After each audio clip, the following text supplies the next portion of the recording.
What I'm about to share with you today is definitely tough love, but it's coming from a place of real care and concern. I wanted to talk directly today about the stigma around couples support, couples counseling, whatever you want to call it, mentoring, coaching, right? Therapy for couples.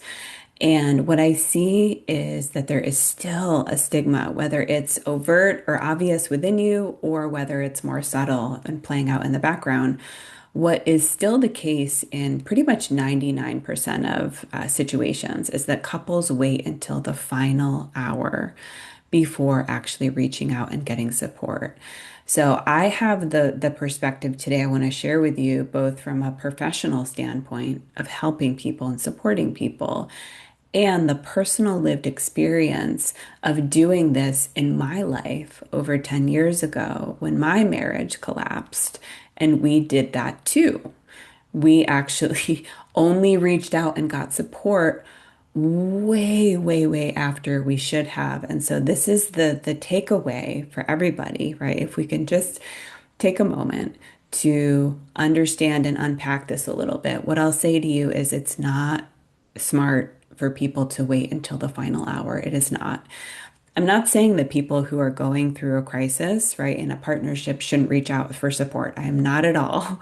Don't misunderstand me. Of course, reach out, get support, get help through it, right? Even if it is not able to be saved, that is absolutely priceless for you. And I can share maybe later if I have time the personal experience of my ex and I and why it was so beneficial to actually still go through the process even though we couldn't save things, right? And so I'll share maybe a little bit later. But what I wanted to say is let's talk about this because the truth and the reality is that couples wait way too long before they get support.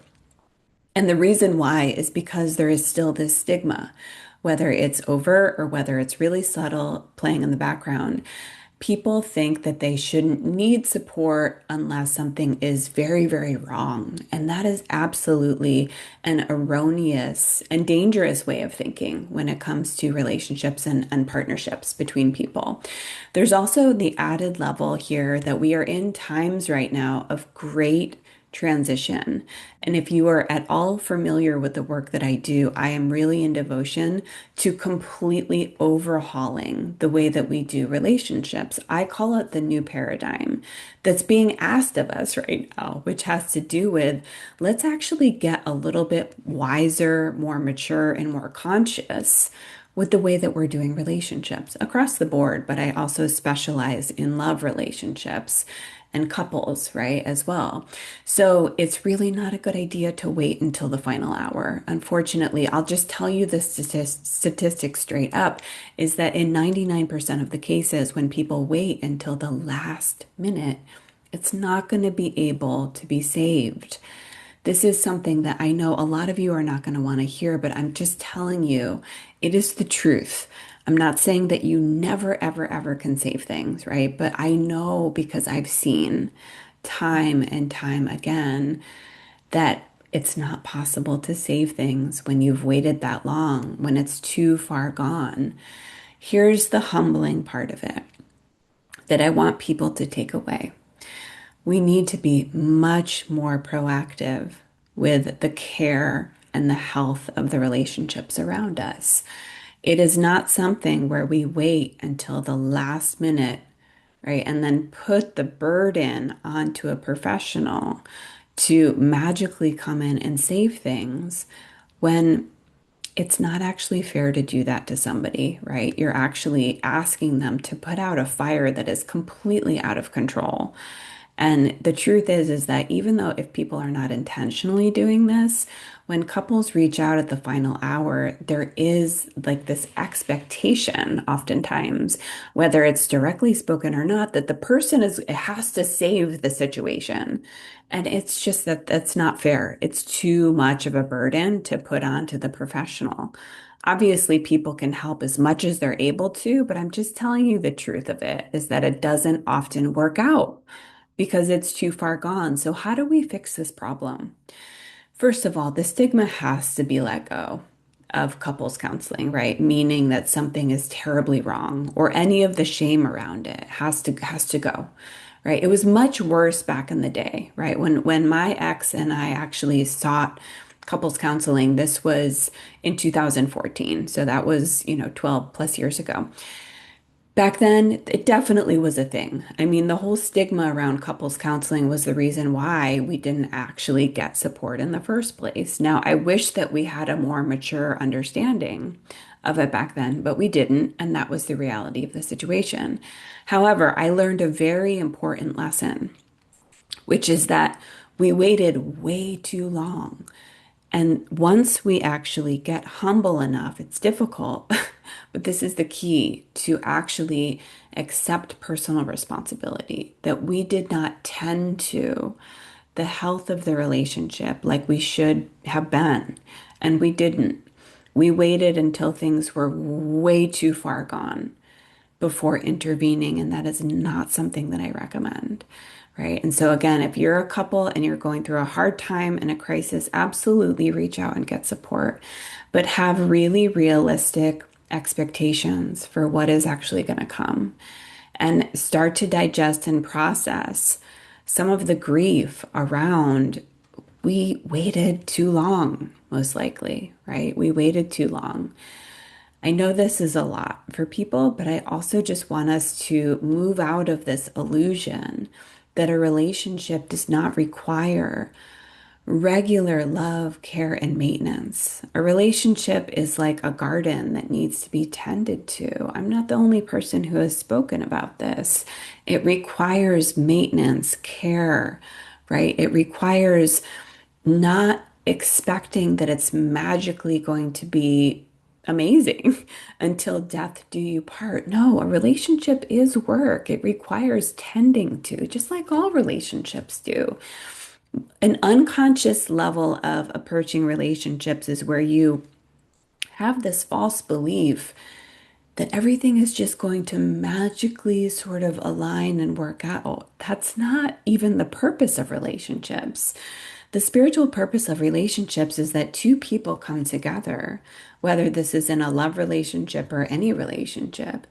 And in that pairing between you and the other person, things are getting stirred up, things are getting agitated, right? Sometimes in a positive way, sometimes in a way that doesn't feel good, that is showing you all of your blind spots, all of the stuff that is getting stirred up from childhood, all of your unhealed trauma and wounds and triggers, and all of your conditioning and programming for the opportunity so that it can be looked at and so it can be healed. And so this is the heart and the soul of what I teach about relationships is that we're waking up to the fact that there is a purpose to relationships. This is it. And we actually should use it consciously to evolve, to heal, to grow, to evolve. And on a high spiritual level, it is the path of soul evolution through relationships. And on the highest level of what I teach, it is actually relationships are a path back to source through the polarity integration. I'm not going to touch that in this video, right? We'll get back to the stigma around couples counseling. Do not wait until the final hour, right? I highly suggest that all couples really start to integrate this idea that relationship support from the very beginning is a true investment in your relationship. It is a powerful and potent way for you to tend to the relationship, right? Just as with a garden or with like the landscaping of your like home, right? Like you have somebody who's there for care and maintenance ideally. Otherwise, it's going to get out of control. Right. And it's not going to be healthy. So we need some kind of system to be able to support this. Do you only need professional support? No, that has to be a combination of you and your partner, ideally doing the personal responsibility, doing the care and maintenance on your own through things that I teach all the time, like practicing open, loving communication with each other rather than sweeping things under the rug, to be able to continue for each person to do your own inner work separately, right? In addition to coming together as a couple and doing the work together of stuff that's coming up, right? The heart of a relationship, for example, is communication. So that's like really where a lot of people need to spend time improving their communication skills with each other. And there's so much that we can do on our end, in addition to having a third party support us from a professional standpoint. And so this is like everything that I teach and I talk about has to do with relationships and how we can move towards more health. But I just wanted to say that, like, I do think things are shifting in a positive direction. With couple support, it's sort of like one of those arenas where there is still that stigma. But if you just think about the evolution over the past 10, 20 years of like personal support, of people actually reaching out and hiring therapists, right? Coaches, mentors, that's actually really skyrocketed. And so back in the day, that also used to have such stigma. You would never hire a therapist or somebody similar unless you were really like mentally ill or something, right? And so now that's really shifted so that we're understanding, right? If you really want to do inner work, it's very important to have a teacher, a guide, mentor. There's many different words to describe it. But, I think we're realizing this idea that it's a true investment, right? I keep coming back to that word because it's an investment in the health of the relationship, in ourselves. These things are true investments. And so I just wanted to share that today. And yeah, so much love. This path is not easy, but there's so much here for us. And I wouldn't throw my heart and my soul into this work and this path if I didn't truly believe that the path of relationships is coming up right now for humanity to really be able to see clearly what the purpose of relationships really is, far beyond something that is just nice to have, friendships or like love relationships. No, no, that's not it, right? It's not that they can't be fun or they can't be nourishing, but we have to be able to, number one, understand the true spiritual purpose of relationships. That in and of itself is going to create a level of consciousness of what is going on in the container of a relationship, any relationship. And then all of a sudden, it makes a little bit more sense of what is going on and why, so that we don't avoid, run the other direction, or sweep things under the rug when things are getting stirred up. We actually know that's actually meant to happen for a reason, and we can really use kind of a level of maturity of consciousness to be able to be like, okay, I understand what's happening here, right? And to be far less victimized by everything, to know that this is actually for our highest good. It's an opportunity. I always hold both of these things of like, it is not easy, but it's happening for a profound reason. And we can learn to work with this in a way that is doable for us. I always, when I work with clients, when I work with groups, I hold both of these things, right? You don't throw yourself off a cliff and wake up to like, okay, relationships are going to show me all my blind spots and then feel like you have to tackle everything overnight. That's just not possible, right? It's not realistic.